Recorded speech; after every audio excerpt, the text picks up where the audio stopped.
भगवते वासुदेवाय। ओम नमो भगवते वासुदेवाय। ओम नमो भगवते वासुदेवाय। ओम अज्ञानतिमिरन्धस्य ज्ञानाञ्जनशलाखया चक्षुरुन्मिलितं येन तस्मै श्रीगुरवे नमः। नमो ओं विष्णुपादाय कृष्णप्रेष्ठाय भूतले श्रीमते भक्तिवेदांत स्वामिनिति नामिने नमस्ते सारस्वती देवे गौरवाणी प्रचारिणे निर्विशेष शून्यवादी पाश्चात्य देशतारिणे। जय श्री कृष्ण चैतन्य प्रभु नित्यानंद श्री अद्वैत गदाधार श्रीवासादि गौर भक्तवृंदा।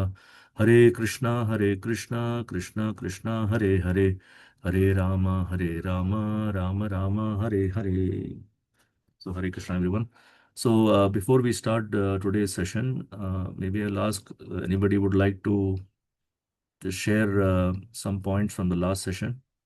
We covered verse number 16 to 19, four verses.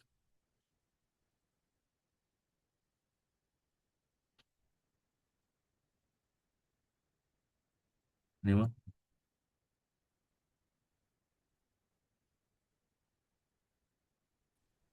Yeah, Hare Krishna, Prabhuji. So, Prabhuji, few points. The notes is like, the essence of our for all of those verses that we went through was that we should not uh, live for the sense enjoyment only. We should follow the path of dharma and yajna, which is selfless duty, and we should and a self-realized soul is internally complete. And until we reach that stage, we should do yajnas.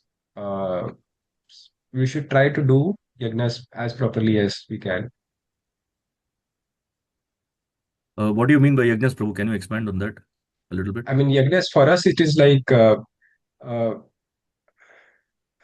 chanting and everything, and whatever we do, we dedicate it to Krishna.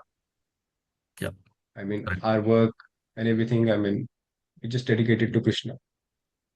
Okay, good. Thank you. Anyone else? And self-realized, Hare Krishna Prabhuji. Yes, yes, Prabhu. Yeah. Self-realized soul need not work. So that's what we saw. We are not itself, realized, but we are on the journey towards that. So then, whatever duties we are doing, we should keep doing it and moving forward. Yes.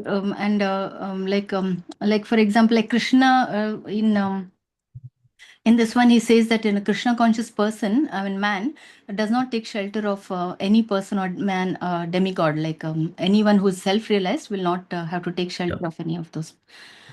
And then Because he's without. fully convinced here. He's fully convinced that Krishna is supreme Yes. personality of Godhead, right? Yeah.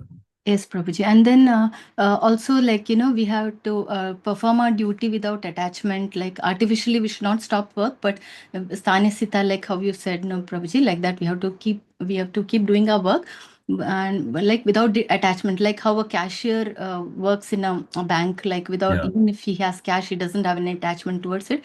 So that's how we should also have the same kind of thing to not attach towards all the work, whatever we're doing. Thank you. Thank you. Hare Krishna. I think it's a good summary. So where we ended last session was, even though a person who is fully realized Krishna, so of course that is the highest stage, somebody who is fully realized, he doesn't have any activity or any duty to perform, because whatever he does is anyway is free of reactions. Why? Because everything is connected to Krishna.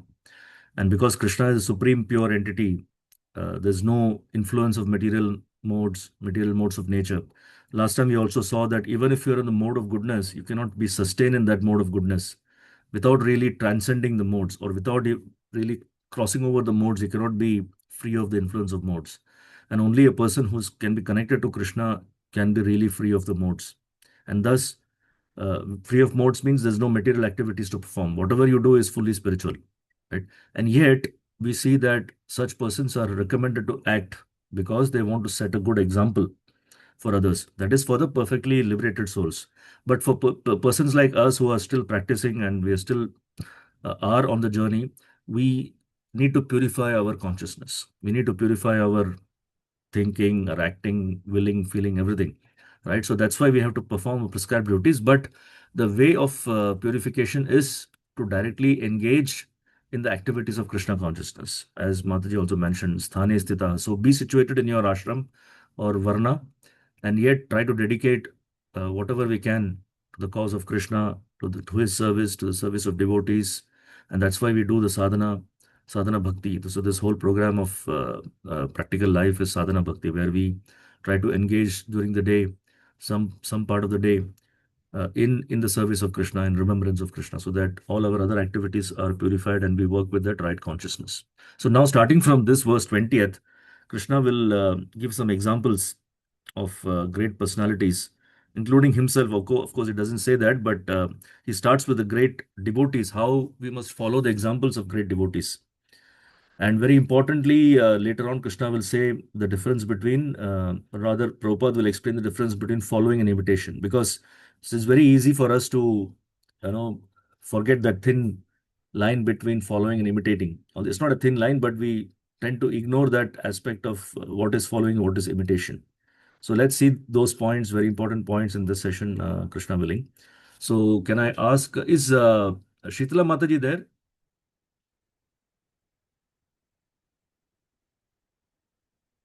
I think she's logging from Ramarasika Mataji's ID. That's what I was told. Shitala Mataji, are you there? Hare Krishna Prabhuji. Yes, Mataji, is she there? Shitala Mataji? No, she's not attending. I'm only attending. Oh, is it? Okay, I was told that, sorry, I was told that Shitala Mataji is attending. Okay. Anyway, why don't you chant the verse, Mataji? Verse translation and Prabhuji. purport. कर्मण्येव हि संसिद्धिम् अस्थिता जनकादयः लोकसङ्गग्रहमेवापि सम्पश्यन् कर्तुमर्हसि. Synonyms: Karmana, by work, eva, even, he, certainly, samsiddhim, in perfection. Sorry, 1 second. Asthitaha, situated, Janakadyaha, Janaka and other kings, Lokasamgraham, the people in general, evapi, also, sampashyam, considering, kartum, to act, arhasi, to deserve. Translation and purport by His Divine Grace, Bhaktivedanta Swami Srila Prabhupada ki Jai. Kings, as such Janaka, attained perfection solely by performance of prescribed duties. Therefore, just for the sake of educating the people in general, you should perform your work. Purport. Kings like Janaka were all self-realized souls. Consequently, they had no obligation to perform the prescribed duties in the Vedas. Nonetheless, they performed all prescribed duties just to set examples for the people in general. Janaka was the father of Sita and father-in-law of Lord Sri Ram. Being a great devotee of the Lord, he was transcendentally situated. But because he was the king of Mithila, a subdivision of Bihar, province in India, he had to teach his subjects how to perform prescribed duties. Lord Krishna and Arjuna, the Lord's eternal friend, had no need to fight in the battle of Kurukshetra, but they fought to teach people in general that violence is also necessary in a situation where good arguments fail. Before the battle of Kurukshetra, every effort was made to avoid the war, even by the Supreme Personality of Godhead. But the other party was determined to fight. So, for such a right cause, there is a necessity for fighting. Although one who is situated in Krishna consciousness may not have any interest in the world, he still works to teach the people how to live and how to act. Experienced persons in Krishna consciousness can act in such a way that others will follow, and this is explained in following verses. Hare Krishna. Thank you. So here, Krishna is now starting to explain. So as Krishna normally does, right, he always likes to glorify his devotees first. He gives credit to the devotees. So he speaks about devotees first. And he's giving an example of Janaka, because if you notice, Janaka Maharaj comes in the list of Mahajanas. Does anyone know the 12 Mahajanas who are listed in Bhagavatam? I mean, you don't have to necessarily say in that order, but any of the, I mean, you can just name the 12 Mahajanas. Anyone? Or even if a few, then others can do the rest. Bali Maharaj, Prahlad Maharaj, Yamraj, Bhishmadev. Yeah. Shiva. Yes. Four Kumaras. Hanumanji. Yes. Four Kumaras, Kapila, Yeah. Prahlada, Janaka, Prahlada, Kapila, Swayambhu Manu, Hmm. then Sukadev Goswami. Shukdev Goswami, And Brahma and Narada. Brahma Narada. Don't forget Brahma and Narada, because they are the first two. Yeah. So it's Brahma, Narada, Swayambhu, Narada, Shambhu, Brahma, Narada, Shiva, Kumara, Kapilo, Manu. That is, four Kumaras are considered one together. Kapila Muni, Manu, Swayambhu Manu, Prahlada, Janako, Bhishmo. That is Prahlad, Bhishma Dev, Prahlad Maharaj, Janak Maharaj. Then the last line is Prahlada, Janako, Bhishmo, Balir, Vayasakim, Vayam. That is, the Yamaraj is speaking this verse. So he puts himself in the end. Vayam means he himself. So Bali Maharaj, Shukdev Goswami, and Yamaraj. So these are the 12 personalities. Mahajans means these are the personalities who know the religious principles to a significant extent. And hence they understand Krishna. Of course, it is not possible to know Krishna fully. He's unlimited. But these personalities are 12 personalities who know to a great extent. And hence we have to follow their example. And if you look at these 12 Mahajanas, majority of them, 7 of them are Grihasthas. And one of them, the example is given here, is of Janak Maharaj, who was a Grihastha, and Sita Mata was his daughter, right? And then we see from Ramayana very nicely how Janak Maharaj established his rule in Mithila, which is today's Bihar, right? Bihar, that's where he was ruling from. And his rule was very perfect because at the center of his kingdom was Krishna or Lord Ram, right? So everything was centered around the Lord, and hence his kingdom was a perfect kingdom. We see Lord Ram's rule also, and we see examples from Bhagavatam, like Yudhishthira Maharaj, even up to the time of Parikshit Maharaj, who was the last descendant of Pandavas. They all had, they were all like Raja Rishis. They were not just kings, they were Raja Rishis because they were saintly kings. Saintly kings means they were always guided by the religious principles, guided by the scriptures, guided by saints and sages, and hence they were ruling the kingdom. And one of the main aspects of such kings were that they were made sure that people were following the religious principles. Today's governments, modern day, nobody cares, isn't it? Nobody cares. You do whatever you want, right? They don't really care to see whether people are religiously, whatever religion maybe you're following, whether you're Hinduism, Christian, Muslim, whatever, doesn't matter. But be a good follower of that particular religion. Of course, at that time it was Sanatan Dharma only. So the kings were really ensuring that the subjects were following. And the other thing very important was all the citizens were considered equal, not just human beings. Today, even humans are not treated properly. What to speak of animals? So Praja, the word Praja means one who has taken birth and who is ruled is Praja. So that includes not only human beings, but all living entities. And we see in Parikshit Maharaj's case in Bhagavatam, when he was going out to tour his kingdom, he saw a Shudra beating a cow and a bull, and he chastised that person, Shudra, and he was going to kill him until the Shudra surrendered to the king, right? So they were so protective of all the citizens, and citizens not only includes human beings, but everyone. So whoever has taken birth and whoever is in that kingdom is a subject and praja, and hence it should be protected. Especially care was taken to protect children, women, brahmanas, old men, and cows. So these five types of persons were always taken care of. And today we see that all of these are violated, and that's why we have all the problems in the world. People ask why there is pestilence, why there is drought, there's no untimely rains, there's no seasonality, everything is going upside down, global warming or this or that. But the primary reason is because we're not following the religious principles. We're not following the laws of God. And hence, Mother Nature, she does not give things because she sees that people are misusing whatever is given by God. So she does not respond, or she does not give enough. There is not enough vegetation, there is not enough rains, there's no proper rains, irregular rains. So everything is topsy-turvy in today's world, right? So we see that in Lord Ram's kingdom in Bhagavatam. Later you will see in 9th canto where Lord Ram's pastimes are described, that in Ram Raj there was absolutely no miseries for anyone. The other day Somebody was, yeah, we were having a discussion, and one of the Matajis was sharing that during the even up to the time of Dwapar Yuga also, when sacrifices and all were done, they were using golden, the utensils were all made of gold, and after the performed sacrifice, they were used to just dump it on the side, and nobody used to even take it. Today, you cannot imagine, such a situation where even forget about gold, even some small articles are found here and there, they will take and go, right? That's because people are living in a culture of godlessness, faithlessness.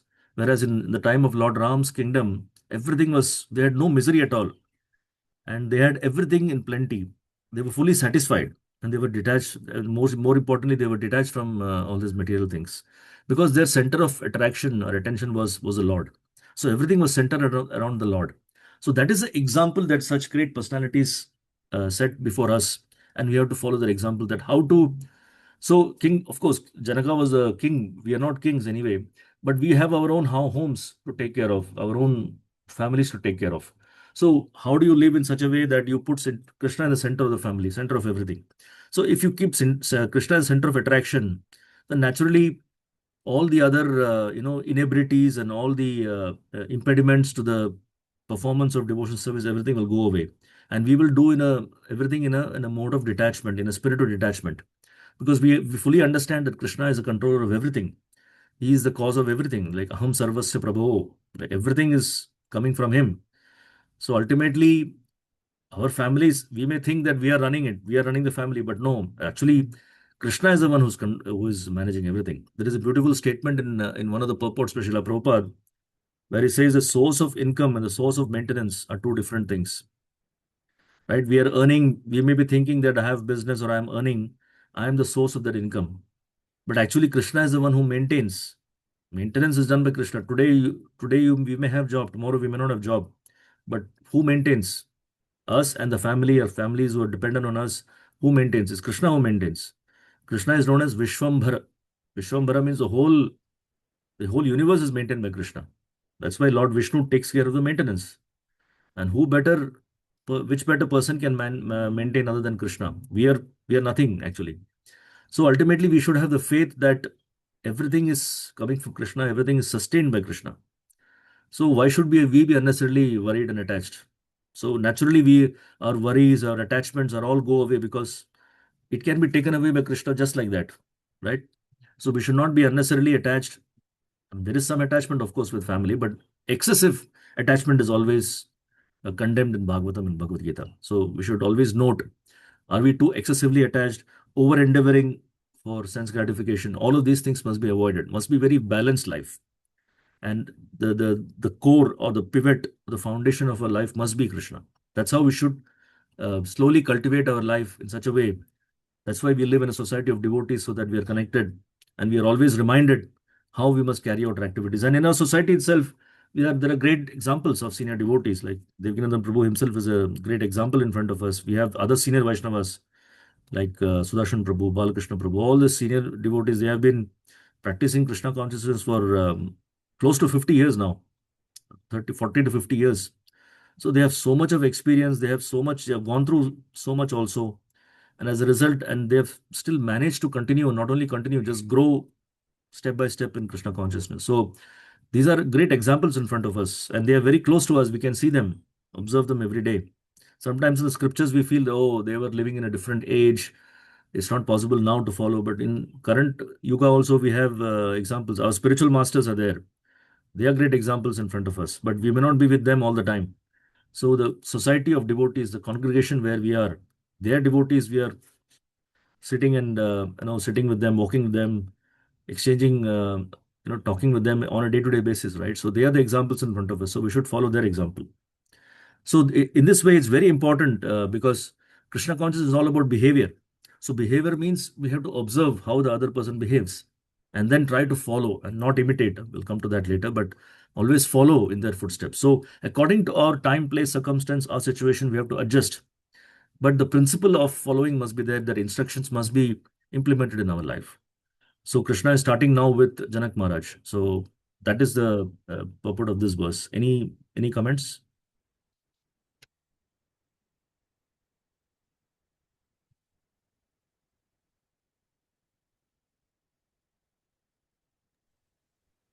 Probably one thing, I mean, generally we hear more about King Dashrath. So why did Krishna gave an example of Janak Maharaj here specifically? The reason is because he is one of the 12 Mahajans, right? So Krishna always, tries to tries to keep within the purview of what is there in the scriptures. Of course, they are not the only Mahajans. There are unlimited number of pure devotees, but in Bhagavatam, the example of 12 Mahajans are given. So he just wanted to pick up example of one Mahajan, right? So of course, Dasharath Maharaj is also there, but Dasharath Maharaj is his own father, right? So he would rather glorify another person. Of course, Dasharath Maharaj is also no less Mahajan, but he's just giving an example of somebody who is in the list of 12. That's all. And who is a Grahastha, more importantly. Is that okay, Prabhu? Yes. Yeah. Although Prabhupada also mentions here briefly that Krishna and Arjuna had no reason to fight, but then sometimes you have to, for the establishment of dharma, we have to use violence. So these are all examples of how we must engage, but keeping our Krishna consciousness as a central focus. Any other question? Prabhuji, if I may ask a question. Yes. So, in Advaita Vedanta, I mean, Janak Maharaj's dream is kind of, a lot of examples are given about his dream when he dreamt that he has become a beggar, and then in the morning he woke up and thought about whether that was true, or whether what I have, my palace and my kingdom and all this are true. And then his conversation with Ashtavakra, and then all these things are, I mean, a lot of importance is given to that. And then his bhakti is not really, I mean, emphasized. So if he was a great bhakta, why did he even think which is true, and all these philosophical questions? Okay. Prabhu, I don't know the source of what you're saying. You said Advaita Vedanta, right? Yes, yes. The word Advaita Vedanta itself means there is no focus on bhakti. Yeah. There is nothing to do with bhakti, as I said. Because Yes. Advaitavad is means that you are the same as God. Then where is a question of devotion? So Yeah. naturally, there is no emphasis on devotional service, correct? But we should refer to Vaishnava Siddhanta or Bhakti Siddhanta or Bhakti literatures. Primarily, we should focus on Bhagavad Gita and Bhagavatam. Those should be the literatures we should be referring, because our objective is what? That we have understood that Bhakti is the highest, right? Of course, Yeah. Advaita, I'm not putting them down. Advaita is also one aspect of transcendence, but that's not perfect as we've seen, right? You don't attain perfection with Advaita philosophy, because you ultimately think that you and God are same, everything is one. But that is not a platform which is sustainable, right? Even the personalities who have that consciousness, eventually, after they leave this body, also they go into impersonal Brahman, but they come back to the material world. So unless and until you engage in devotional service, there is no way for us to be completely liberated from this material world. So that's why we focus on those literatures which is our standard, which is Bhagavad Gita, Bhagavatam, and where examples of such personalities who have actually engaged in devotional service. Actually, that is a greatness of Janak Maharaj, that he remained very well a householder. It was not even visible that he was doing some bhakti and all that. That is the beauty of how Janaka, personality Janaka Maharaj, actually mixes and sets examples for others. Later, you will see how Krishna says that one must adjust his life in such a way that the others can take inspiration from them. So you're not directly preaching, you're not directly telling, oh, forget about everything, just chant, chant. No, you do your activities in such a consciousness that the other person is attracted to you because, oh, you see, I am also in the same situation as this person, but how well he's doing his life. Then slowly you say that, okay, the secret behind this is because we're trying to practice Krishna consciousness, because we are chanting, we become peaceful, we have clarity of thought, those kind of things slowly come, because those are all internalized, right? Externally, we don't see that. Similarly, Janak Maharaj did not show externally, but internally he was fully Krishna conscious, fully devotee. That's why he's able to behave in such a way that he was able to inspire others. Is it okay, Prabhu? Yes. Thanks. Thank you. All right, let's move to the next verse. Very important. I think this probably is one of the memorization verses, if I'm not mistaken. You see who is there. Haladhar Prabhu, are you okay to chant this verse? Hare Krishna, Prabhu. Yes. Yes, Prabhu. Yad yad acharati shreshtas tat tat eva taro janah sayat pramanam kurute lokastat anuvartate. Synonyms: yat whatever, acharati he does, shreshtaha a responsible, respectable leader, tat that, tat and that alone, eva certainly, itara common, janaha person, sah he, yet whichever, pramanam example, kurute does perform, loka all the world, tat that, anuvartate follows in the footsteps. Translation: whatever action a great man performs, common men follow, and whatever standards he sets by exemplary acts, all the world pursues. Yes. Purport: people in general always require a leader who can teach the public by practical behavior. A leader cannot teach the public to stop smoking if he himself smokes. Lord Chaitanya said that a teacher should behave properly before he begins teaching. One who teaches in that way is called Acharya, or the ideal teacher. Therefore, a teacher must follow the principles of Shastra, scripture, to teach the common man.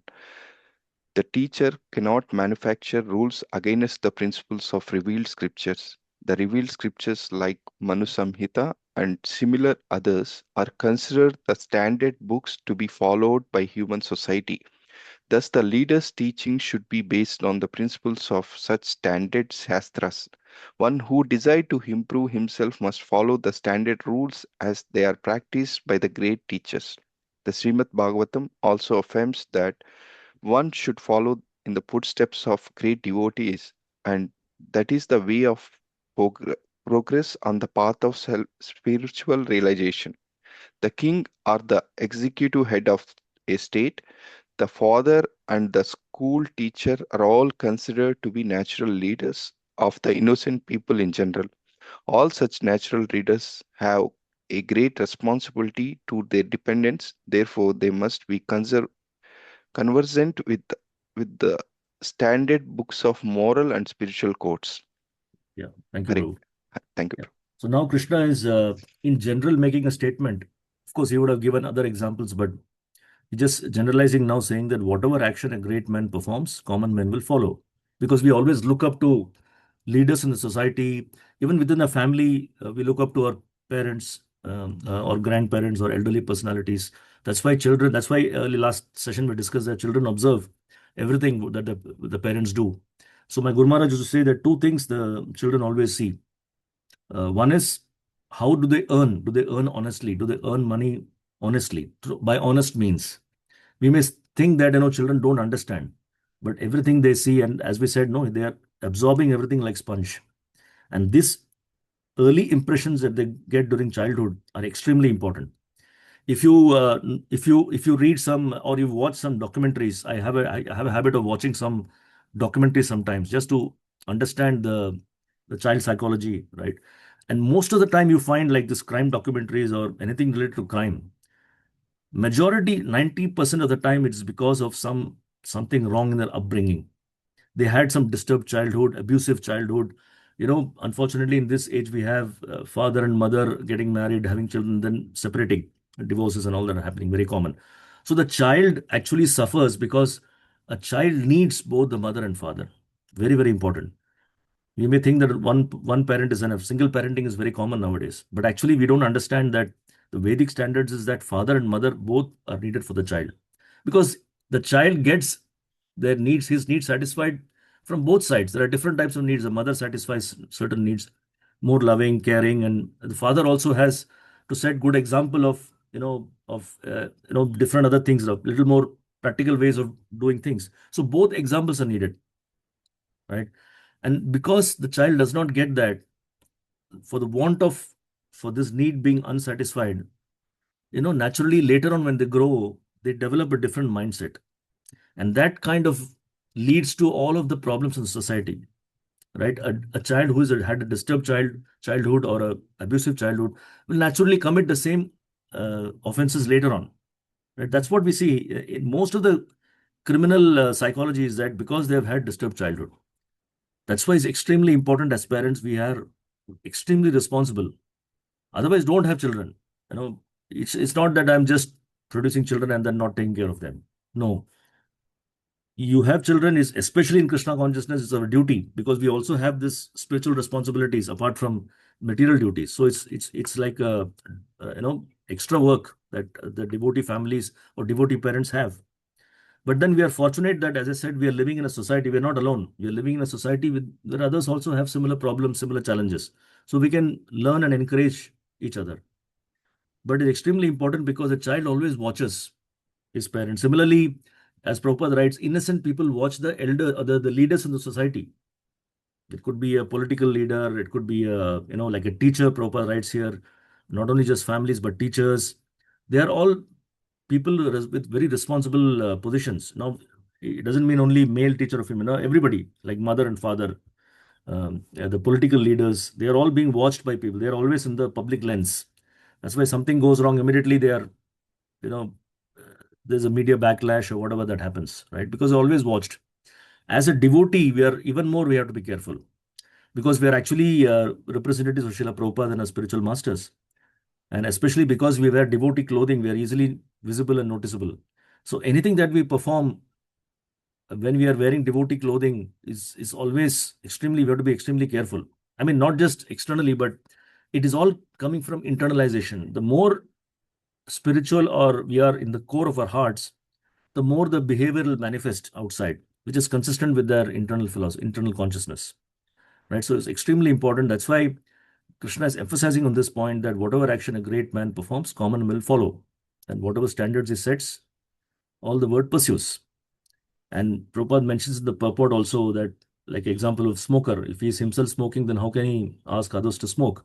There was a nice story that a devotee had shared earlier, that there was one mother who was very worried that her son is always too much attached to eating sweets. That is so attached that he cannot give up eating sweets. So she heard that in the village a sadhu had come to give some, Bhagavad Saptah or something. So she decided to go and see him. So she went and saw him and told that, please, Sadhu Maharaj, please speak to my son, tell him to stop eating sweets. So the sadhu said, you come after 2 weeks. So the mother went back and came after 2 weeks. And then the sadhu told him everything about, the bad effects of eating too much sweet. Your teeth will get spoiled and so many other problems will come, health problems will come. So be careful. Like this, he preached and the son listened. And then after that, he stopped, reduced eating sweets, and eventually it was okay. So 1 week later, the mother came and she said, I was curious to ask you. So she said, okay, thank you that now he's improving. But I'm curious to ask you, why did you not tell him the same thing on the first day itself? Why did you ask us to come after 2 weeks? So the sadhu said that at that time when you came and spoke to me, I was also eating too much sweet. I myself was attached to eating sweets. So if I had told him at that time, he would not be convinced, because I'm myself not following. Then how can I tell him to stop eating sweets? So it took me 2 weeks to stop myself. I controlled and I stopped. And then because I practiced it, then I could speak to him. This is very important, right? Whatever you speak ultimately will have an effect on others only when it is coming from inside. You can externally say something, right? Like sometimes, and I always speak for myself, when I'm in the class also, we're giving, when we are speaking something, some points related to that verse, if we are not convinced ourselves or we are not following, then that will not touch the hearts of others. So first of all, it's very important. That's why Prabhupada writes, one who teaches by practice is called an acharya. That's why Krishna also emphasizes a lot of this on the examples of devotees. That's why first he took the example of a devotee, right? Because devotees who appear in this world, they are moving amongst us. They are with us. So we are always able to associate with them and able to see that, okay, they are doing this, we can also try to follow. The Lord, when he comes as incarnation, is very difficult, because we know that he's Supreme Personality of Godhead. He's beyond all of this. So sometimes his activities is difficult for the common man to follow, isn't it? Lord Chaitanya is a perfect example. He didn't, that's why he came as a devotee. Because as a devotee, he wanted to set the right example. He wanted to show that how devotion service to Krishna is a perfection of existence. That's why he came as a devotee. Because as a devotee, when you come like a devotee, then naturally they mix with the people, and the people also see that, okay, he's also a person like us. So we can also follow and, follow like him, like what he's doing. So that is the example, that is the beauty of having an acharya. Acharya is like a devotee who is perfected his life, is following everything, and he knows everything, and then that's why we are able to get influenced positively by such personalities and follow their path. And the example and the acharya means one who is perfect in the scriptures, knowledge of scriptures, and he can teach the common man. Right? And Prabhupada goes on to explain that Bhagavatam affirms. So this is the Mahajana verse that we saw, the 12 Mahajans. One should follow in the footsteps. Follow, huh? Keep remembering this follow step, not imitate. Follow. So follow means we follow the instructions according to our situation. We don't just try to imitate them. Whatever they did, we try to do the same thing. No, that's not the way. So that's why Prabhupada says that finally all such natural leaders means like father, school teacher, head of state. So all of us are leaders in our own way. So we great responsibility to the dependents, right? That's why we must be first of all conversant with the principles ourselves, must be following ourselves, and then we can teach others. So any comments or questions on this?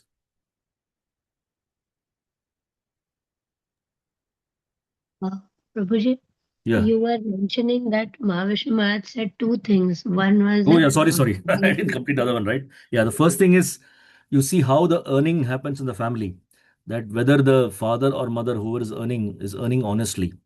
Second, very important thing the child watches is when there are problems in the house, how do they deal with the problems? Do they fight amongst each other? Do they scream and shout or blame this one, this person, that person? So, naturally, as devotees, what we should do is we should always depend on Krishna. We should always pray when there are difficulties. Of course, we should pray every time. But naturally, when it's natural for us that when there are difficulties, we pray more ardently. So so the child watches, are we really grounded in reality and not unnecessarily reacting? So that's what the child sees, and that's what he learns. And later on, when he grows up, he will follow the same thing. When there are difficulties, he'll depend on Krishna. Of course, we must depend on Krishna always, but especially during difficulties, we are all practicing devotees, right? So naturally, we depend on Krishna. Instead of blaming others, we try to rectify the situation by depending on Krishna. So we are always in that way in a balanced situation. So these two things is what Maharaj said. Thank you, Mataji, for reminding.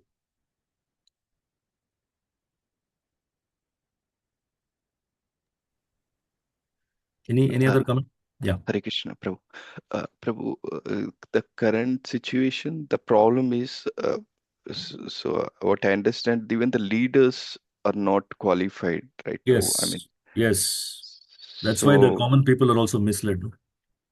Yeah, and say, of course, we at home we practice and we do things, and our children seeing that, they may try to follow a little bit, but when they go out, most of the times, yes, outside is totally different, right? Correct. So the influence from outside is more than what they see at home, right, Prabhu? Actually, not Prabhu. But you complete a question. Yeah, I mean, my question is, how do we deal with that problem, Prabhu? Because at least. Yeah, true. Actually, what you're saying is correct, because the child spends a lot of time outside home. So you may think that the time that you spend outside is directly proportional to the influence that they have. But actually, it's not a fact. What you do at home and how you culture, that is the most important thing. That's why actually the first teachers are the mother and the father, especially the mother. That's why it's very important for the child, initially, earlier days, what used to happen is until 4 or 5 years, the child attains 4 or 5 years, he's at home. He doesn't go to this system of kindergarten. I'm not like saying that is bad, but system of all this kindergarten all came was not there initially in our Vedic culture, right? Up to 5 years, the child is at home. He learns everything from mother and father, as more from the mother, and then he goes to the Gurukul or whichever school, right? So that is a right way. And that is, as I said, is a sponge. Children are like sponge. So they absorb everything. So whatever you give during that time, that becomes foundational. After that, yes, there is an influence outside, but because the core values are already there, it's very unlikely that, of course, the child can get into very bad association and all that influence can go. That is there. We have to watch. That's why we have to be careful. That we have to be careful. We cannot 24 hours control where the child is going, but we must constantly observe and speak and communicate with the child in such a way. Spend time, give quality time to the children. That's very important. Giving time to the children. Today's situation, sometimes both father and mother, I'm not talking about devotee families, but other families, we know that they are always busy and the maid is spending most of the time with the child. Right. So the child does not get the true care. Of course, it's not intentionally, but the situation is such that, they are working and during weekends they spend time. That is also okay, but we need to spend time. So the quality time, quality values we give, those become foundational, and then that really protects. And if it is, of course, given with Krishna consciousness, that's a different thing altogether. But I'm just talking about general moral principles also is good. But for those who are not practicing Krishna consciousness, but as practicing devotees is extra, we have to take extra care, right? Because sometimes they may eat outside this and that, small children. So we have to be just in a very loving way. We have to tell. Sometimes we should not be too controlling that. Oh no, you can't do this, you can't do that, you can't watch TV, you can't watch this, you can't watch cartoons and all these things. No, we cannot be like that. We should understand that they are also very young and they're in their formative years. So anything that you give, they can absorb and take. So sometimes negative things also they can take. So it's very important for us to always keep that in mind and very lovingly, lovingly chastise also sometimes, not in a very harsh mode. Lovingly we should chastise, but bring them up in such a way that ultimately our goal must be that they're influenced positively, not negatively.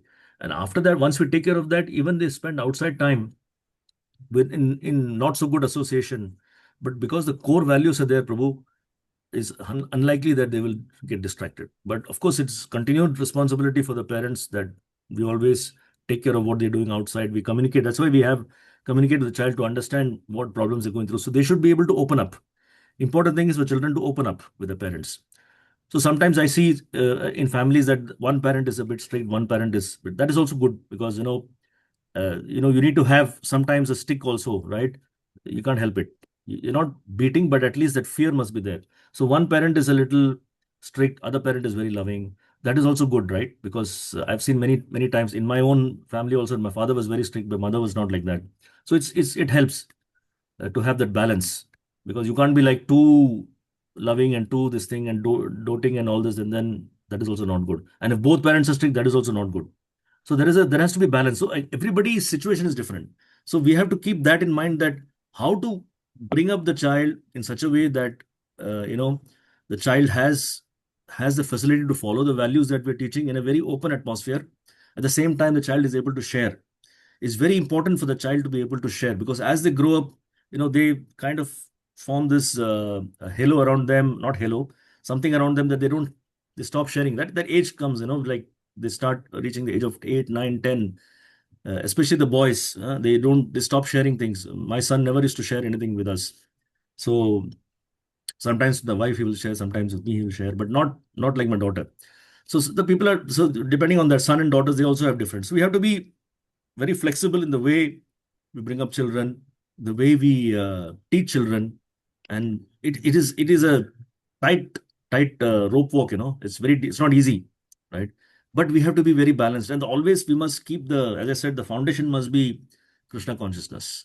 So we ourselves need that encouragement so that we can pass it on to the children. So our pivot, our foundation must be always the practice of Krishna consciousness. That should be the central focus, and everything else should be around this. I don't know if that helps, Prabhu. Thank you, Prabhu. It really helps. Thanks for that nice observation. Yeah. All right. I think just in the interest of time, I'll move on. Prabhuji, Hare Krishna. Yeah, yes. Just to add on to Halada Prabhu's question, I mean, what I notice, my daughter is in secondary, right? Yeah. So basically, canteen, they don't have STL, they put outside. So basically, what the children's, I mean, other peers expect is she has to eat in the canteen. She has to sit with them, and if we are our children taking the box from home, they do see differently. So I mean, children are struggling actually, because I'm not sure here, especially Singapore, I do see around USA. My daughter used to share that, yeah, these are the challenges I have in the school. Yeah, but not sure how do we handle these things actually. Yeah. It's not easy. As I said, it's difficult, and everybody's situation is different, right? So there can't be a generic answer for this. But I think the more they understand. So as I said, it should not be a forced understanding. The more the child appreciates the value of taking prasadam, they should not think that it's something is being forced on me. I should be like my other friends. But the more the child has faith, and it's not easy, as I said, right? It's not easy, something that just But happens they're at younger overnight. age, the maturity is not Yeah, there. Of course, correct, friends correct. also So they're that's why it mature takes enough. time. It takes time. So sometimes we also have to see. It's like we always tie them with a rope, but we leave it loose sometimes. We don't always tightly bind them, right? We have to control them, of course, because they're in that age. So sometimes we let it loose a little bit. So allow them to go a little bit, explore a little bit. So there's no harm in that, but we have to be careful. We have to watch what they're doing and then lovingly talk to them what they're saying. So sometimes no harm, Prabhu, that they otherwise they also have to live in a society of friends and school, right? Exactly. So they can't feel isolated. That Isolated. isolation is also not good. So sometimes if she eats in the canteen, as long as she's taking only vegetarian stuff, just allow her to do that. No problem. I mean, don't take my word for that how I'm eating. But sometimes you have to do that because the child should not feel that I'm always being controlled and and others others don't see the value of this. Right? Yes, correct. So they may make fun and then they may treat us in a different way. So allow her to mix with them sometimes. Have this, but she must always understand eventually that that's a duty of parents that to bring that maturity, as you said, to understand that the importance of offering and then taking that and eating that food, right? Yeah. And then she can also share with others, right? Some prasadam she can share with others, so others also get benefit. So slowly the friends also, their consciousness, we should always try to see that she brings up that develops a circle of friends also in such a way that they are favorable eventually, right? Eventually, not now. It takes time, but we can take the small steps. You let loose a little bit, you mix with them, and they also mix with you, and then you give some prasadam to them, like that, So there's no black and white answer to this. It's just an experience, and everybody's situation is different. But you get the point, right? Eventually, our idea is also not to isolate the child. That's exactly what Krishna is saying here. That don't disturb the society, don't create some disturbance in society, but you mix with the society in such a way very intelligently that you protect your consciousness. But for children, of course, it is not easy, but that's the duty of the parent, that always must be carefully watching that what the child is doing, but at the same time letting loose, that is important. Not always tightly binding, letting loose a little bit and then catch again, let loose and then catch again, something like that. Thank you. Not a perfect answer, but then I'm sure you understand. No, yes, you have experience that you can share. So that is, your children are big. That is one of the reasons. Correct. But nobody's perfect, so everybody is struggling, right? So it's fine. That's the nature of this world, right?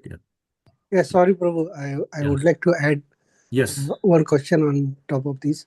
Actually, at home we do every day the Laddu Gopal bathing service. So actually, I wanted to ask my daughter to do, but I heard that without Tulsi Mala, we shouldn't touch the deities, right? Without wearing Tulsi Mala and Tilak, we shouldn't be touching deities, right? Yeah, I think one thing is that we should be properly, we should have taken bath, of course, we should be clean. But Prabhu, at home, to insist the child has to wear, I'm sure she's wearing... No, I didn't ask her to wear because she's still... How old is she, Prabhu? Sorry. She's now 24 years. Oh, 24, okay. Yeah, she's eating onion garlic and sometimes eating the, mushroom also. So actually, it is not good to wear Tulsi Mala and do anything, right? Yeah. So, that is true. For that age group, generally it's recommended that at least you. But again, if she's having onion garlic, then it is not good to wear Tulsi Mala and eat onion garlic also, right? So sometimes, Prabhu, it's okay. See, at home deities, I'm not saying we have to bring down the standards or anything. No. At home, we have to be a little flexible. We have to be a little flexible because ultimately, what is objective, right? They should develop that service attitude. They should develop that engagement of, service engagement with Krishna. They should have that feeling that, okay, I'm also getting to do some service. So, Prabhupada, that is more, see, Prabhupada, just look at Prabhupada example, huh? How he preached. He did not insist on all these principles to be there from day one. He insisted on the purity or the intent. As long as one has pure intent, the other things will follow, Prabhu. Oh, okay. Yeah. But I'm not saying that you dilute the standards, but just certain things you can give, as I said, let loose a little bit. The important thing is what the principle is. The important idea is they should be able to engage and then get some that service mode attitude, because that's why deity worship is very important in our society, right? It's very important. We don't dilute standards, but at home, Prabhu, it's okay. You're not doing it in the temple, but home, it's okay to let loose a little bit here and there, because the objective is that as long as a person is clean, is clean, right? Clean from taking bath and wearing fresh dress, new in the sense freshly washed dress. Yeah. And that person can do this kind of service. Is not a problem, Prabhu. I don't see Okay. Thank you very much. Because I was always in dilemma whether to continue. At home, it's okay, Prabhu, because idea is that she should develop that service mode and some attachment. Slowly, see, Krishna. See, ultimately, we can only do up to a certain extent. Ultimately, Krishna is the one who has to inspire her. So, if Krishna sees that service attitude, that bhav, that faith is developing, then he will do the rest. We simply have to facilitate. Right? Yeah. Correct, Prabhu. Thank you, Prabhu. Thank you. Thanks. Yes. I would like to add one thing on what you have said and all the questions which came. That at the end of the day, children, the way you mentioned the 2 points what Maharaj says, that how do we deal with the problem? Yes. In general, as we are raised as Krishna conscious children, I can tell you this, that we have the tendency that we keep on criticizing children and keep on seeing that because you are not following the standard, yes, you are wrong. Very important. So more and more you convince them on this thing that you are wrong, they will make you feel wrong. Correct. And they will surely not follow anything. Yes. So it's the best thing to do that as we let loose, we tighten ourselves. So Guru Maharaj always says that we should be lenient to others but strict to ourselves. Yes, very true. So this is one thing which we have learned, that everybody will be wrong according to us and we will be very right. But it should be always opposite. Yeah, absolutely. That we are wrong because we are not able to be compassionate to them. Yes. So everybody is bound. So my only I just wanted to add on this, that as the purport says that natural leaders and mentioned as the father in that. Because here we can take as father, mother both. But then our lifestyle should be such that, because major leaders felt that parents don't have time. They have their temple programs, they have their schedule. So and what is expected from us is you follow us. Correct. So now not doing that and actually saying that, okay, we will do it in your way. That really helps out to make that child feel ki, you're willing to change according to me. So this has helped us. So just wanted to add it on.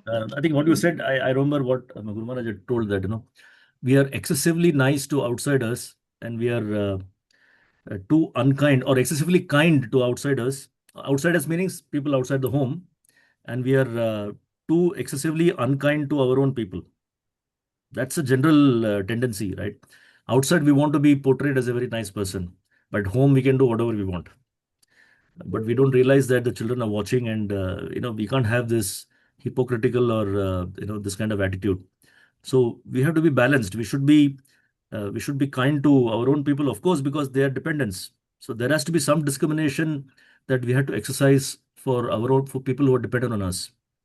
It doesn't mean that you are not nice to people outside. We are nice to everyone, but we have to take the extra care for our own children. We have to give that time. You're right, Mataji. We can't be just expecting that you have to just follow these principles and otherwise you'll fall down or this or that. Yeah, we have to clean our own garden first, then before we clean other gardens. I can just add that when we were small kids and when we used to go to Vishnu Maharaj from the school, my younger sister, the very youngest one, never was the time when Maharaj immediately started shlokas for us. Yeah. Whenever we went, he played with her for some time. He Yes. being a sannyasi, he himself was always absorbed into shlokas and everything. But Correct. he was kind enough to come down to the kids' level, make Yes. them comfortable, and then he used to make us sing the Chaturshloki Bhagavatam and Chaturshloki Bhagavad Gita. So this thing remained as an impression forever. Yeah, absolutely. Yeah. Those things are, and all like recently we heard about Badrinath Maharaj also, right? When Padmalochan Prabhu was sharing that his children, his two daughters, they used to call him Cool Maharaj because he was really speaking to them not from preaching point of view, but speaking like like what to do in a day-to-day life, mixing very nicely. But actually, it is preaching. That is the expert. That is the expertise that sannyasis or such great devotees have. That they mix with common people in such a way that they don't even realize that they are being preached to. But that's the expertise. That is the beauty, right? We don't maintain that kind of formality and things like that, right? We have to be according to the situation of the recipient. We have to adjust ourselves, and that is what Krishna is coming to know very soon. And for this shloka, Prabhu, we were always told this only, that of course Janak Maharaj and all we have not seen, but whom we have seen is actually Yes, our spiritual masters and all the correct. devotees which you mentioned. And Yes. only if we are serious and strict to ourselves, we will follow it. Yad Yeah. acharati. Yes. So it was. Thank you, Prabhu. Thank you so much, Mataji, for sharing. Okay, let's go to the next one. Who else is there? Yeah. Anandini Madhavi Mataji, are you there?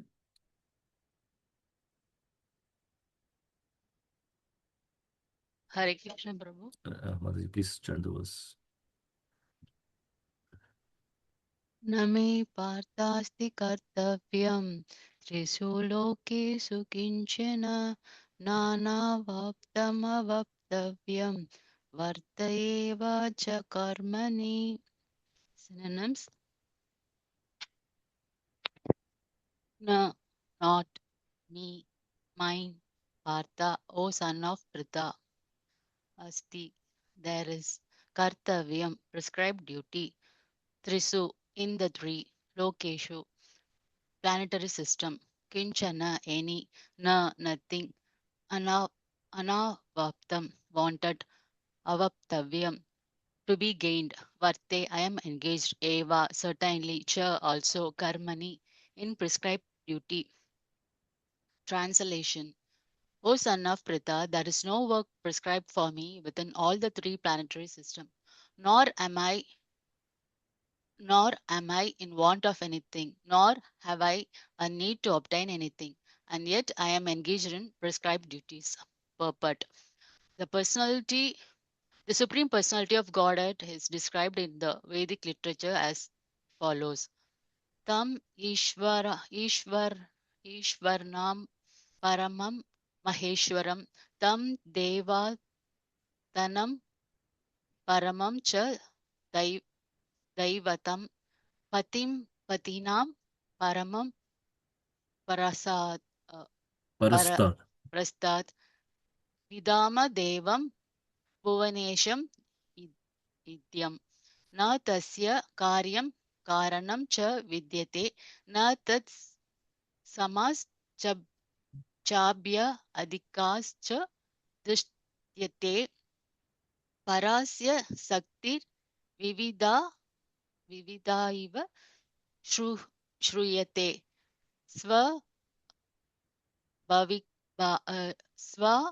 Swabhaviki Janana Bala Kriya Cha. The Supreme Lord is the controller of all other controllers, and he is the greatest of all the diverse planetary leaders. Everyone is under his control. All the entities are delegated with particular power only by the Supreme Lord. They are not supreme themselves. He is also worshipable by all the demigods and is the supreme director of all directors. Therefore, he is transcendental to all kinds of material leaders and controllers and is worshipable by all. There is no one greater than him, and he is the supreme cause of all causes. He does not possess a bodily form like that of ordinary living entity. There is no difference between his body and his soul. He is absolute. All his senses are transcendental. Any one of his senses can perform the actions of any other senses. Therefore, no one is greater than him or equal to him. His potencies are multifarious, and thus his deeds are automatically performed as a natural sequence. Svetavatara Upanishad 6.7 to 8. Since everything is in full opulence in the personality of Godhead and is existing in full truth, there is no duty for the Supreme Personality of Godhead to perform. One who must receive the results of work has some designated duty, but one who has nothing to achieve within the three planetary systems certainly has no duty.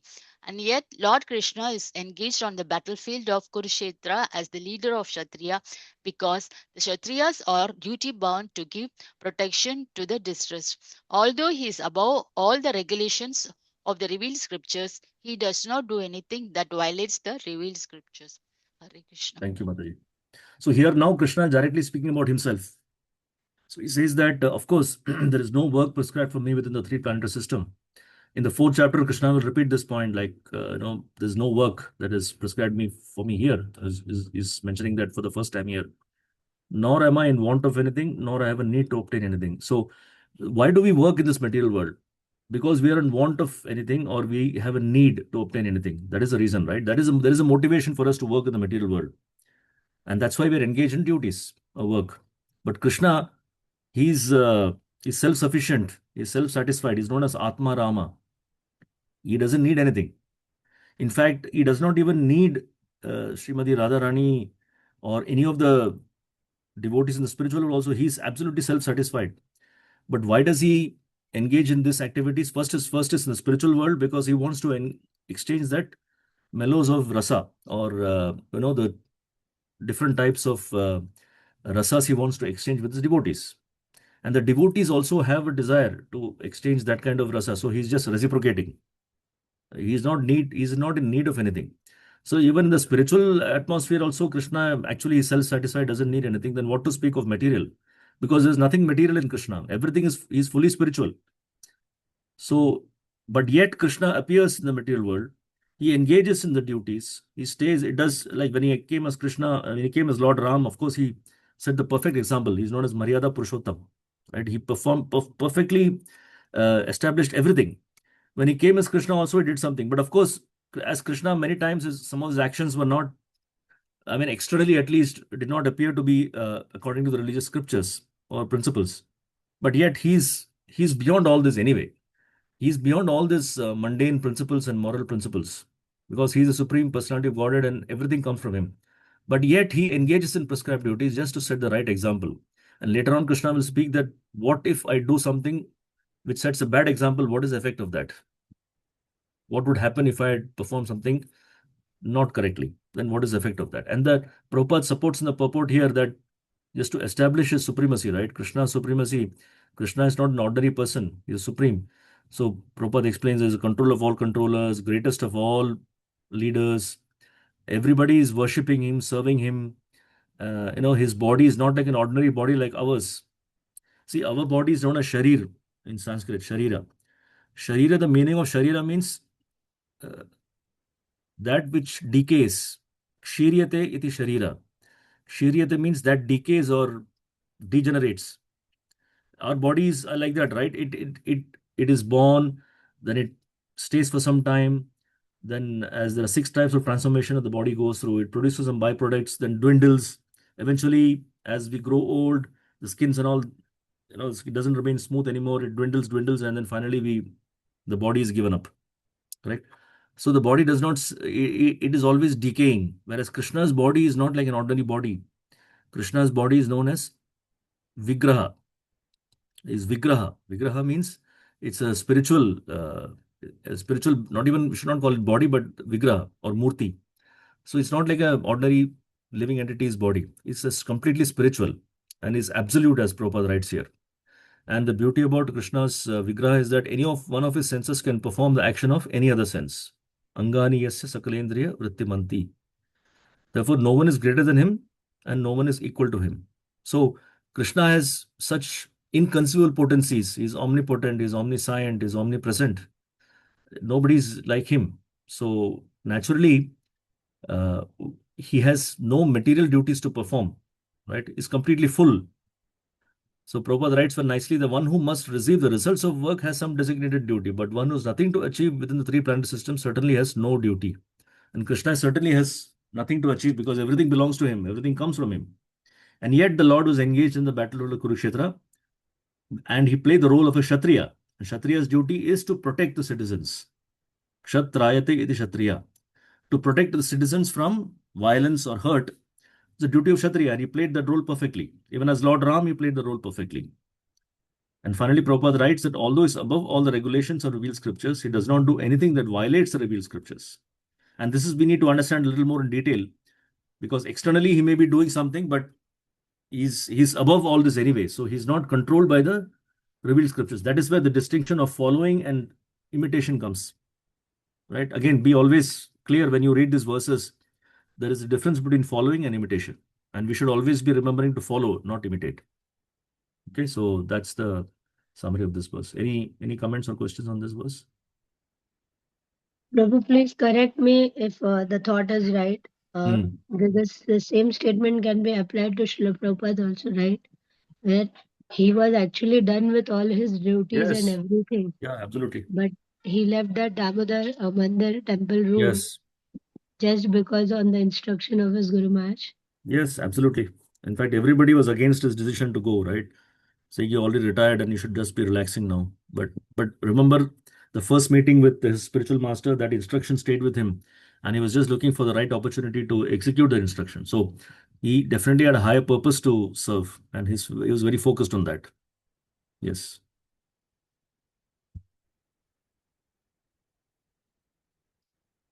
The pure devotees, when they descend the material world, also have no duties to perform, just like Srila Prabhupada, but yet they come for a higher cause because of the compassion. Anything else?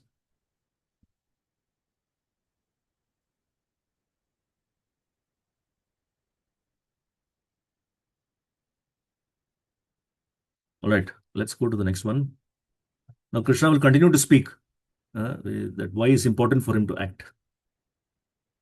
Okay, who else is there? Anuj Jain, Prabhu, do you want to chant? Hare Krishna, Prabhu. Hare Krishna, yes. Yadi hayam na varteyam jatu karmani atandritaha mama vartmanu vartante manushya partha sarvashaha. Synonyms. Yadi, if, he, certainly, aham, I, na, do not, varteyam, thus engage, jatu, ever, karmani, in the performance of prescribed duties, atandritaha, with great care, mama, my, vartma, path, anuvartante, would follow, manushya, all men, partha, O son of Pritha, sarvashaha, in all respects. Yes, Prabhu. Translation. For if I ever fail to engage in carefully performing prescribed duties, O Partha, certainly all men would follow my path. Purport by Srila Prabhupada. In order to keep the balance of social tranquility for progress in spiritual life, there are traditional family usages meant for every civilized man. Although such rules and regulations are for the conditioned souls and not Lord Krishna, because he descended to establish the principles of religion, he followed the prescribed duties. Otherwise, common men would follow in his footsteps because he is the greatest authority. From the Srimad Bhagavatam, it is understood. Sorry, Prabhu. It is understood that Lord Krishna was performing all the religious duties at home and out of home as required of a householder. Hare Krishna. Thank you, Prabhu. So here Krishna is continuing to say that he's performing the duties that is required to set an example, but if he failed to engage, then everybody will follow the same path, right? if he stopped doing performed duties that because people always take the easy way out, right? Oh, he's not doing, then I'll also not do something like that, right? So we take examples from our own life. If the father in the house is not working and is sitting at home, and the mother is and the family is struggling, the children also will naturally think that, okay, why is the father like this?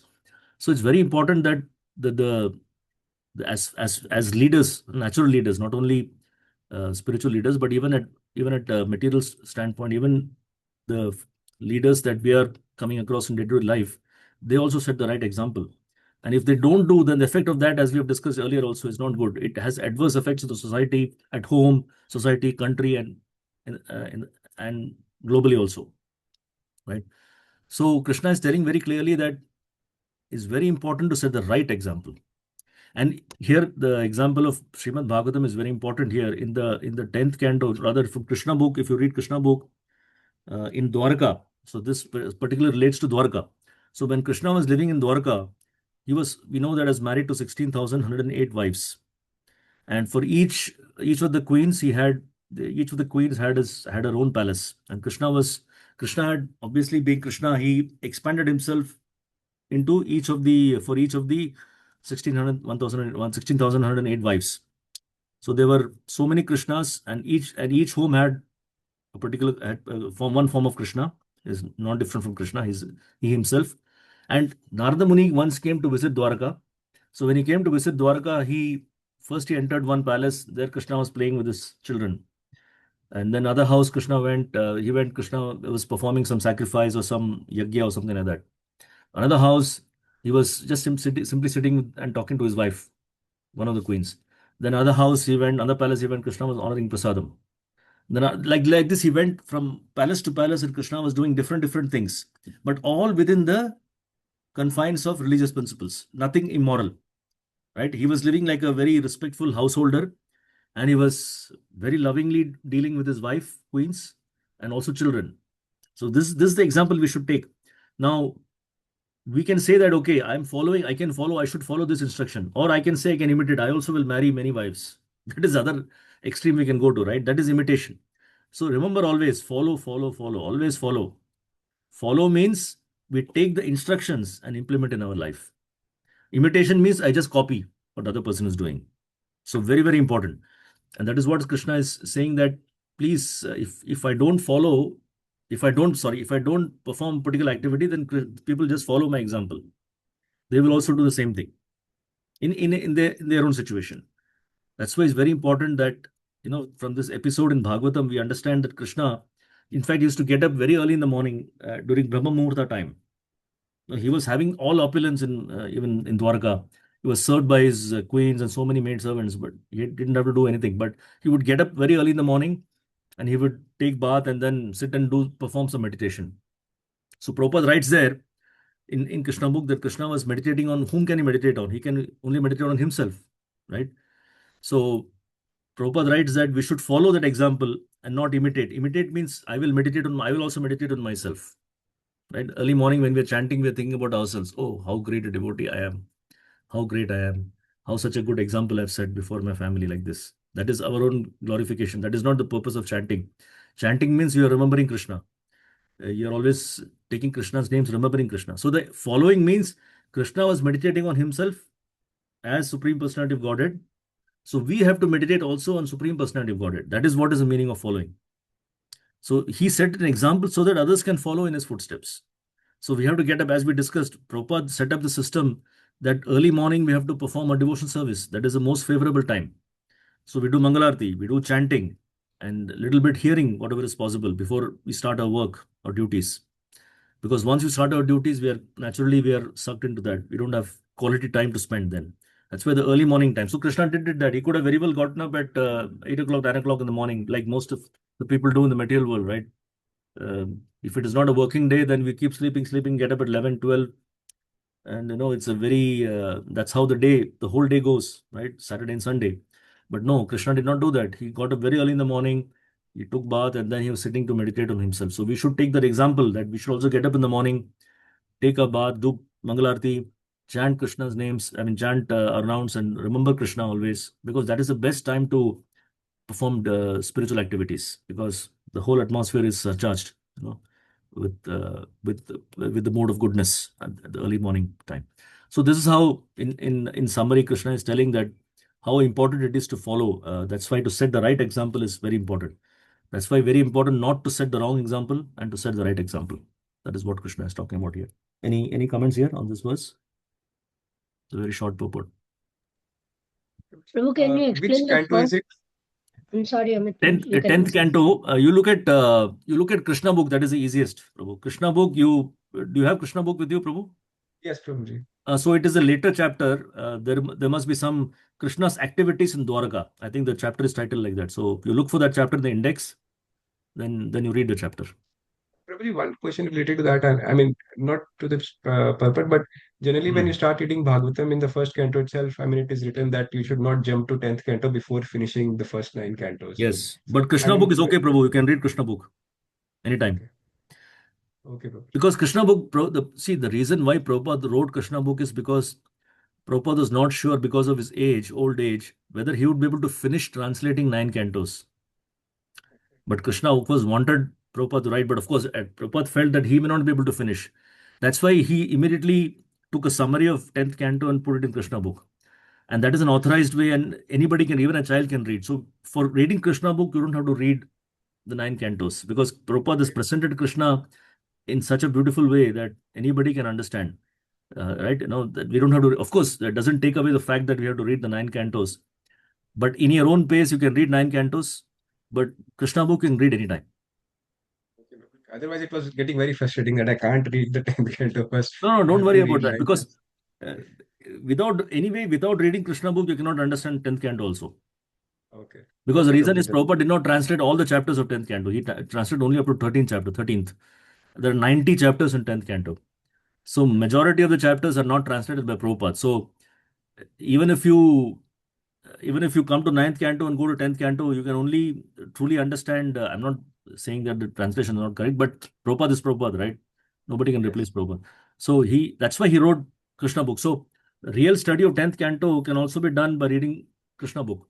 So you keep both side by side, you read the verses, and then try to find out the translation from the Krishna book. See, Prabhupada, the way he wrote Krishna book is nothing but translations of all the verses in 10th canto, with some points, some purports in between. Prabhupada will add some realizations. So that's how you should read 10th canto. That's what I was told. So yeah, that's the best way of reading. Yeah, but don't worry about the fact that you are not reaching 10th canto. Every canto is important, Prabhu. Every canto. That's the beauty of Prabhupada's purports, right? See, actually, Prabhupada did not even feel that he would be able to go beyond the first canto or first 2 cantos. That's why he gave everything in the first 2 cantos already. In the purports, if you read, everything is already there in the first 2 cantos. So, but of course, we have to try from outside to read as much as possible and complete whatever we can. Yes, that's very helpful. Thank you. Thank you, Prabhu. I think somebody else had, I think, was it Kirti Mataji? Yeah. Prabhu, can you explain the first line of the purport? It went bouncer. No, it means that we don't disturb the society, right? In order to keep the balance of social tranquility, means the society's way of living must not be disturbed. That is the whole point of Krishna saying that I don't want to do something that creates disturbance for others. So the social tranquility means the balance of the society must be maintained. At the same time, you have to progress in spiritual life. So you have to set the right example. The traditional family usage is meant for every civilized man. How I didn't get the context with that. No, see, what it means is that whether we are devotees or not devotees, we still have a family values and family way of living, right? That cannot be violated. So we have some moral principles. We have to follow the moral principles. Now, somebody was telling that, I think you only mentioned that when we bring up children and we start following devotional service, we say, oh, no, you have to follow this, you have to follow this, you have to follow this. That is not traditional family usage, right? That is kind of trying to bypass the family way of living and trying to force bhakti on somebody. No, we should not do that. We should follow whatever, remember always, Sthane Sthita. We continue doing whatever we are doing, but try to purify our consciousness. Try to add Krishna in whatever way possible. somehow or the other add Krishna into the life, but without disturbing the family setting, family atmosphere. That is what Prabhupada is saying here. We have to maintain the balance of social tranquility by still following the traditional family usages, which means your traditional way of living. Everybody has a tradition that you follow, right? It may not be devotion service, but whatever traditions, whatever values you follow, you continue following by adding devotion service, but without losing the balance. So by adding devotion service, it's not upset the family situation. Is it okay, Mataji?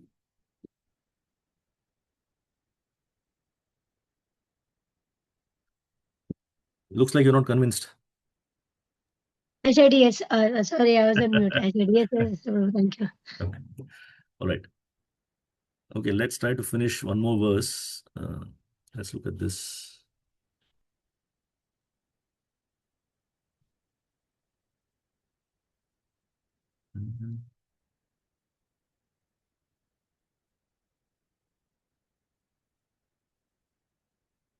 Anurag Radhika Mataji, are you there? Chittahari Prabhu.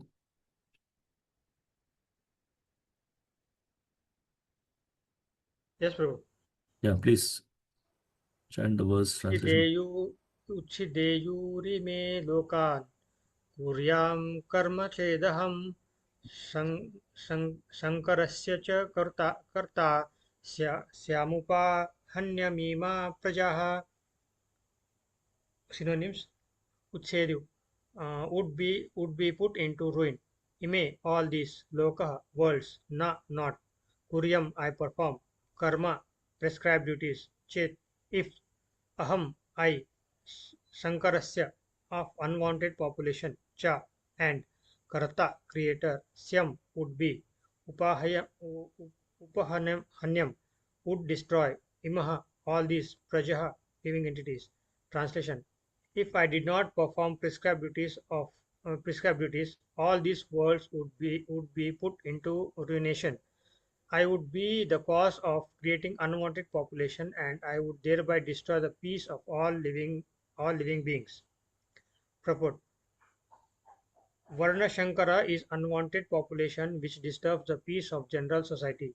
In order to check this social disturbance, there are prescribed rules and regulations by which the population can automatically become peaceful and organized for spiritual progress in life. When Lord Krishna descends, naturally he deals with such rules and regulations in order to maintain the prestige and necessity of such important performances. The Lord is the father of all living entities, and if the living entities are misguided, indirectly the responsibility goes to the Lord. Therefore, whenever there is general disregard of regulative principles, the Lord himself descends and corrects the society. He would, however, note carefully that although we have to follow in the footsteps of Lord, we still have to remember that we cannot imitate him. Following and imitating are not on the same level. We cannot imitate the Lord by lifting Govardhan Hill, as the Lord did in his childhood. It is impossible for any human being. We have to follow his instructions, but we may not imitate him at any time. Srimad Bhagavatam 10.33-31 affirms, Naitat samacharya jatu manasa sapi ya aniswaraha विन्यस्यत् अचरं मध्यात् मधु यथारूढ़ो बधिजं विषम ईश्वरं watch सत्यं तथा वैचारितं क्वचित् तेषं यत् स्वावचो युक्तं बुद्धिमंस्तत् समचारेत्. One should simply follow the instructions of the Lord and his empowered servants. Their instructions are all good for us, and any intelligent person will perform them as instructed. However, one should guard against trying to imitate their actions. One should not try to drink the ocean of poison in imitation of Lord Shiva. We should always consider the positions of the Ishvaras or those who can actually control the movements of the sun and moon are superior. Without such power, one cannot imitate the Ishvaras, who are super powerful. Lord Shiva drank poison to extent of swallowing an ocean. But if any common man tries to drink even a fragment of such poison, he will be killed. There are many pseudo devotees of Lord Shiva who want to indulge in smoking ganja, marijuana, and similar intoxicating drugs, forgetting that by so imitating the Lord of acts of Lord Shiva, they are calling death by near. Similarly, there are some pseudo devotees of Lord Krishna who prefer to imitate the Lord in his Ras Leela or dance of love, forgetting their inability to lift Govardhan Hill. It is best, therefore, that one not try to imitate the powerful, but simply follow their instructions. Nor should one try to occupy their post without qualification. There are so many incarnations of God without the power of Supreme Godhead. Yeah, thank you, Prabhu. There's a very nice verse that Krishna is saying here. So, the two things Prabhupada mentions in the purport, but before that, Krishna is saying that if I did not perform prescribed duties, all these worlds would be put to ruination, because which means people will follow the wrong example, right? And then the result will be there'll be havoc in the world. I would be the cause of creating unwanted population, and I would thereby destroy the peace of all living beings. So what Krishna is saying, that if I did not perform prescribed duties which are coming from religious principles, which are coming from him, so if he doesn't follow, means people will become irreligious. That's what Krishna is saying. If people become irreligious, there will be naturally unwanted population. Now, does anyone remember this word Varna Sankara in the previous chapter? Yes. Any of the previous chapters? Yes. Can you explain, Mataji? Prabhuji, in the first chapter, we learned about the degradation of the society, that Arjuna was giving the reasons that how this war can result into degradation in the religious principles, leading up to women getting polluted and resulting in Varnashankara, which is unwanted population, which will disturb the peace of general society. Thank you, Mataji. So there, Krishna is actually now countering Arjuna's argument. Arjuna said that by fighting that battle, actually the elders will die, all the men will die, women will be unprotected, and unprotected women means unwanted population will be the result of that. But Krishna is completely turning the argument the other way around. He's saying, if I did not perform prescribed duties, the result will be Varna Sankara. If I did not perform prescribed duty, means if I do not establish religion, then naturally irreligion will spread. Just imagine if there was no battle of Kurukshetra, Duryodhana and party would have continued to rule. As it is in Kali Yuga, we see the situation is so bad. What would have happened if their rule would have continued? Right? It would have been complete destruction of religious life. When Hiranyakashipu, when he got all the benediction from Lord Brahma, and when he came back, he started destroying everything.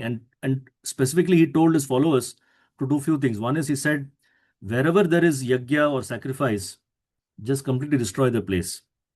Wherever there were cows and brahmanas, kill them. Because these are the principles of religious life. Cows, brahmanas, yajnas, right? These are the pillars or principles of religious life. Wherever they are, naturally the religion will prosper around them, right?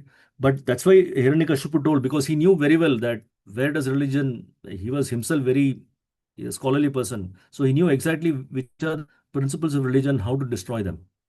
So he had a propaganda to destroy all of these things, which we are seeing today also happening like that, right?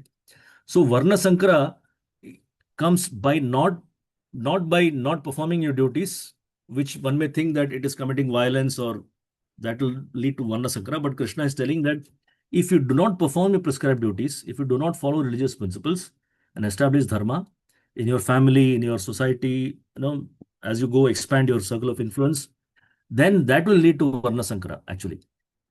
And that is exactly what Krishna is saying, telling Arjuna that that's why he encouraged Arjuna to fight, so that the irreligious principles can be removed.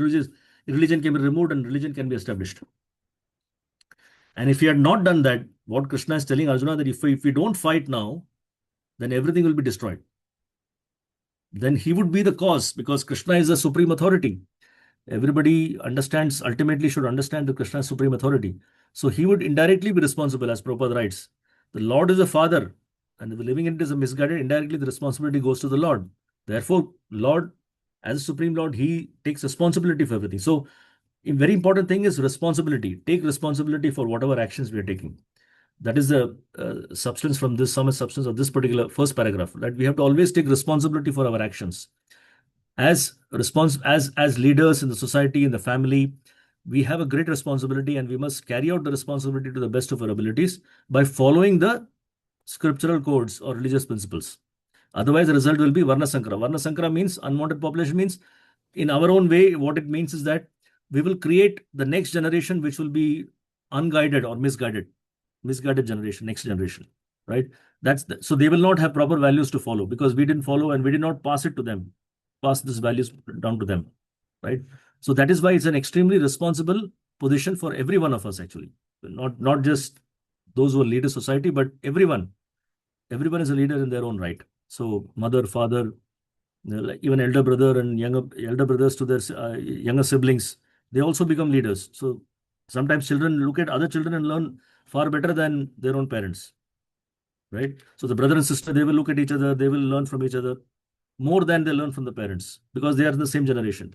So it's very important that as the elders in the family have a great responsibility to follow the principles themselves and then pass on the values to the next generation. Otherwise, we'll be responsible for whatever happens. We cannot blame the person who is actually doing. And then again, important thing about imitation and following, as we've discussed earlier, very, very important. So following means following the instructions and implementing in our life. Imitating means just copying. So imitating is not good, right? Because anyway, we cannot imitate. We cannot imitate Krishna. We cannot imitate great personalities like Lord Shiva, as Prabhupada mentions here. You know, people always take the easy way out. The pseudo devotees of Lord Shiva, they smoke ganja because they've seen actually Lord Shiva does not smoke, but sometimes it's wrongly represented like that, right? Because Lord Shiva, anyway, he is a transcendental personality. Nothing affects him. One time, Lord Buddha was also going, begging alms with his disciples. So he went, door to door. So one family gave him nice foodstuff to eat. So he ate, and the disciples also ate. The next to the house they went, they gave liquor. They were making liquor, so they gave huge barrel of liquor, and Buddha drank the whole thing. So disciples were very excited to see this. Oh, we can also drink. But then they went to the next house. It was Ironsmith's house. So he was like melting iron. So he didn't have anything else. So he just gave that. So Buddha took that pot of melting iron. He just poured it down his mouth. When the disciples saw that, they got the message that we cannot imitate. We cannot imitate great personalities, right? So we have to be very, very careful because imitation means we always do it cheaply. We take the easy way out, like smoking ganja here, for example, or imitating the Ras Leela, because those are very easy things to follow, right? Not follow, easy things to copy, right? Okay, you have girls around you, you can dance. Unfortunately, this is happening in India also. There is this, if you go to, unfortunately, Vrindavan also, outskirts of Vrindavan, if you see, you will find some Rasa dance bar, something like that. That day, last time I went, I saw. So all of these things are like very cheap imitation because they think that Krishna did this, so we can also do. That's why they follow the authority, right? You can also misuse that. That is why Krishna is very careful to say that I should not set the wrong example. But at the same time, when Krishna was in Vrindavan, although he performed activities with his friends and and with his parents also, like an ordinary child or ordinary friend, but at times Krishna would display his godhood, exactly to set the point that we cannot imitate Krishna. He lifted Govardhan Hill, then he killed so many demons, even when he was a small child. So all this goes to prove that Krishna is Supreme Personality of God, whether he's a small child or whether he's a grown-up person. He's always God. And we have to always remember that by mistakenly thinking that, okay, Krishna is doing that, we can also do. We should always remember what all Krishna did. So Prabhupada says that, okay, you want to imitate Rasa dance, you can do that. But first you lift Govardhan Hill. You perform some superhumanly activity, then prove yourself that you are qualified to do this. But nobody can do that. Nobody can lift Govardhan Hill. Nobody can kill so many demons. Then how are you qualified to perform Ras Leela? So that's why Krishna, from time to time, he used to show, although he was predominantly in Vrindavan, he was like an ordinary child, behaving like an ordinary child, but he also performed such godly acts to prove that he's actually the Supreme Personality of God also at the same time. So we have to be very, very careful. Of course, Krishna's example is far, far ahead for us, but even great devotees like Srila Prabhupada, for example, for us, or spiritual masters, we should not try to imitate them also, because they are in that position. They are not morally obliged to perform any activities, as we have seen, right? They are already in that self-realized position that they don't have to perform any of the activities that are governed by the three modes of nature, but yet they perform just to set an example. And in that activity, we should not try to imitate, but only try to follow their instruction, that how in our own situation, how we can take that principles and implement in our life. So this is very important point that Prabhupada, that's why he elaborates so much here. So responsibility and the difference between following and imitation. Any quick points on this before we wrap up?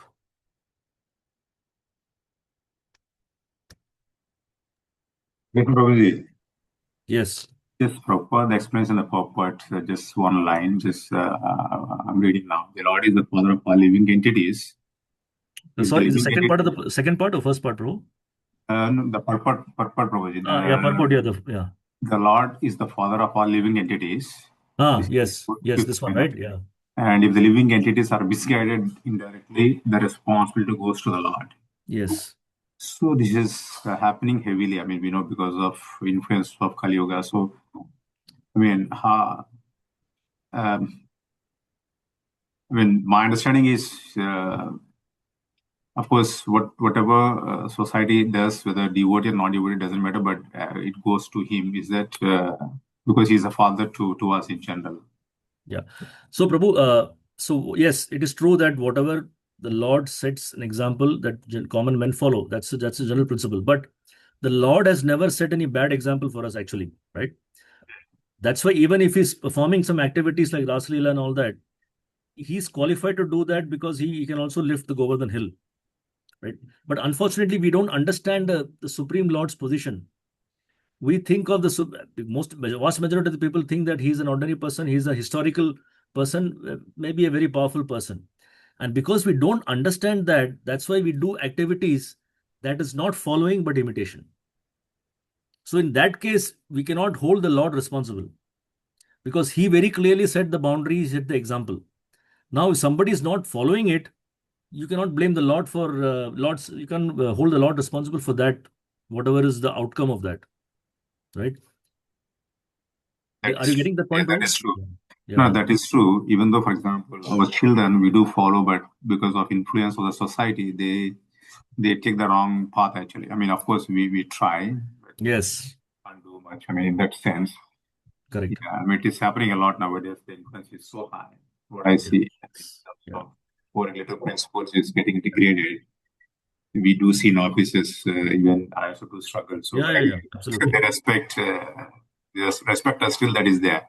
Yeah. They don't force to do anything different. But actually, it's a good example, right? Parents, we try our best to set the right example, but sometimes even then they may get misguided.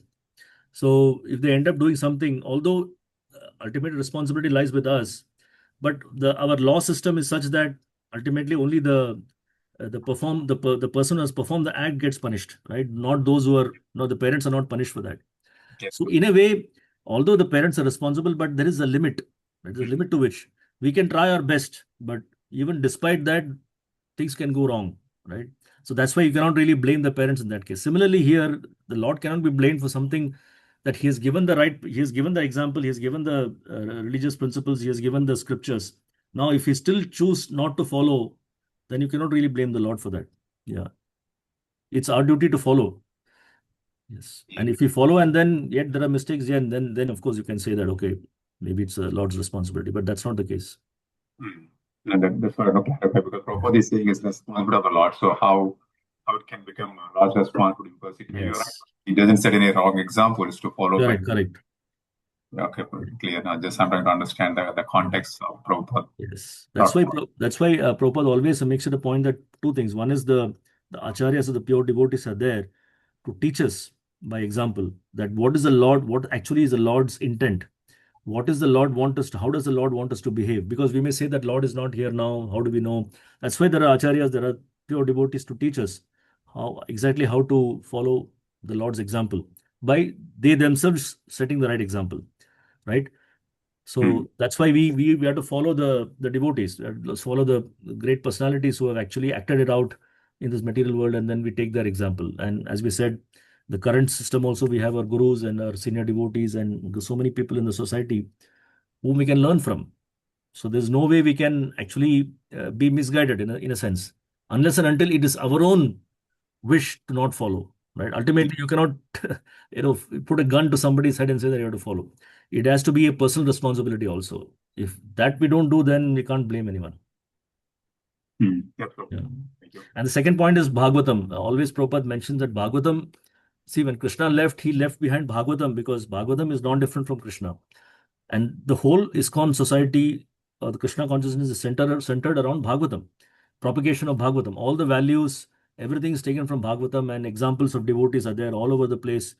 Good examples as well as bad examples. So we know which one to follow, which one not to follow. Yes, Prabhu. Yeah. All right. I think, sorry, we have crossed 10 minutes beyond the time. So I think we should stop here. So Krishna willing. Can you please Yeah. repeat the last 2 points which you said? Srila Prabhupada says 2 things. One is One Acharyas is teaches one is the intent examples of Krishna. devotees, right? We have great devotees to learn from and follow their examples, footsteps. Secondly, the Bhagavatam as a scripture, as religious principle, is the code of conduct for us, right? That is the golden standard for us to refer to whenever we have difficulties. How devotees dealt with those challenges in their life, how they dealt with different problems, different situations. So we have good examples as well as bad examples in front of us from Bhagavatam. And of course, in our society, we have devotees with whom we can follow and learn from. So 2 things. Thank you, Prabhu. Thank you. Okay. So in that case, we'll stop here and we'll continue Krishna willing on Wednesday. Yeah. Thank you so much. Thank you, Prabhu. Hare Krishna. Thank you, Prabhuji. Prabhuji, Hare Hare Krishna. Krishna. Hare Krishna, Prabhu. Hare Krishna. Hare Hare Krishna. Krishna, Prabhu.